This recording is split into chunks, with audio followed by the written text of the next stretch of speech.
You're never as good as when you're gone. No matter what you've done or how well you're honored, you're never fully appreciated until after you're gone. It isn't that people don't care, it's just how life is. No one knows the extent of what you do until you're no longer around to do it. It was the same with Jesus. Even the ones who walked with him daily didn't understand him or his mission. That is, until after he had left them. When the day came, they were confused and overwhelmed in their grief. They didn't know what to do without him. My dad is one of my very best friends. I hate to think about the fact that our time is limited, but I'm reminded of it whenever I hear my father say the words I cannot ever imagine having to say. I wish my dad was still here. If you want to see a group of grown men cry, ask them to stand up and talk about their fathers. Whether they are still here or have departed, for those who are lucky enough to know and love their father will describe a legacy. At the end of every man's life, that is what he will leave behind, especially to his children. I revel in my own father's legacy right now, and I will cling to it all the more when he's gone. The older I get, the more I see my own father in me and the profound impact a father has on his children. It's Father's Day, so today we honor those men. It is a day where modern society takes an albeit brief moment not to make men out to be stumbling, bumbling buffoons. The guy who needs his wife to tell him every move, the absent husband or the clueless dad, only to chastise him for not demanding respect or stepping up when needed. Dad, Daddy, Pops. What sound is sweeter from the lips of a child? We cannot afford to pass on a legacy of absenteeism or buffoonery to them. We must give them the best we have to give of ourselves. To give them honor, tradition, integrity, honesty, loyalty, character, and most of all, faith. A faith in Jesus Christ is what I want more than anything for the children I have and the grandchildren I dream of having. I love my dad. He's not perfect, but he's so many things that I wish I was. I have his sense of humor. I have his work ethic, his desire to serve people, and much of his outlook on life. I also have a few of his, perhaps, unfavorable traits. But the legacy he is blessing me with is not something I would change for anything. It's a huge part of what makes me who I am. I couldn't change it if I wanted to. I don't want to. Someday, when he's gone, I'll be able to look at him in the mirror and be as proud then as I am now of the father that God gave me. Proverbs 20, verse 7. The righteous lead blameless lives. Blessed are their children after them. That is the goal for the legacy of a Christian father. For as much as we celebrate Dad today, we know that his legacy will be passed on to his children, whether he likes it or not, whether they like it or not. His children are blessed after him. They are blessed not by the money that you leave, not by the house that you leave, not by the property that you leave, but by the legacy you leave them. That rich heritage of faith. Proverbs 22, verse 6. Start children off the way they should go, and even when they are old, they will not turn from it. Dad, train them to value godly values that will keep them when you are gone. Values that will see them through the hardships of life that they are bound to face, as we all do. Values that will sustain them when money is tight.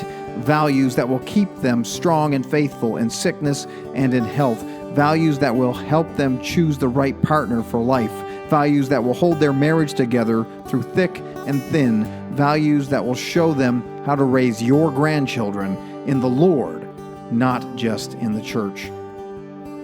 Values of a legacy that you leave that secure them on the pathway to heaven. Let it be said that Dad was strong and gentle, firm and soft, bold and meek, just and fair, courageous and wise, loving and forgiving, but most of all, he was a man of God, a godly man, husband, and dad. Still, this proverbial passing of the torch is not something exclusively carried out by those who've departed. The best legacies are the ones that are passed, supported, and enjoyed between living generations. There comes a day when the torch is willingly passed, and the force that carried the day for many years is now behind those that will carry the days ahead, like an archer who shoots an arrow farther than he himself could go. Psalm 127, 3-5. Children are a heritage from the Lord, offspring a reward from Him. Like arrows in the hands of a warrior are children born in one's youth. Blessed is the man whose quiver is full of them. They will not be put to shame. Dads come from a time their children will never know and teach them to live in an unknown world that they've never seen. Life's classroom can't just be notes and lectures, although there are a few of those as well. As the saying goes, more is caught than taught. Passing the torch means showing them first. It's action, it's discipleship, it's a do thing. Dads don't tell you how to check your oil, they show you. They show you how to bait a hook, how to grill a steak, how to lose your 10mm socket. It's something you see. Dads, in the course of living, show you how to live within your means, how to contribute to your community, how to help your neighbor in need, and how to love and protect your family. But more than that, you display how your faith impacts your work, both on the job and at home. By the way you work, you are teaching your children the value of integrity and a hard day's work. By the way you love your wife, you are teaching your boys how to treat their wives one day, and your daughters how they should expect to be treated. By the way you treat your parents, you are teaching your children how to care for you when you are older. By the way you interact with the Lord, His Word, and His people, you are teaching your children who you have truly placed your hope in, that God can be trusted in all circumstances and with all things. It is important to make the most of the class time we have, because the book of Dad always ends before you're ready. Inevitably, there comes a time when a father has to trust in the work that he has done and send his offspring into the world. The temptation is there to swoop in, to come to the rescue, or to be a safety net. He knows that his children must be prepared to live in this world by their own abilities. Because as willing as he is to be a guide or help or a rescue when needed, he knows he won't be around forever. In order for the torch to truly be passed, he must let it go. 2 Timothy 2, Verse 2. And what you have heard from me in the presence of many witnesses, entrust to faithful men who will be able to teach others also.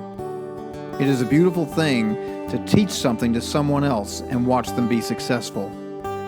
Then to allow them to carry out the task themselves, even though you are still able to do it. To pass the torch willingly from vibrant hands. This allows them to stand on the shoulders of giants rather than fighting against them. And this is the hardest part, but it also carries the most joy. If there is one thing you leave as your legacy, Dad, let it be your faith in the Lord, your desire to serve Him, and your support in having the next generation serve faithfully too. Happy Father's Day.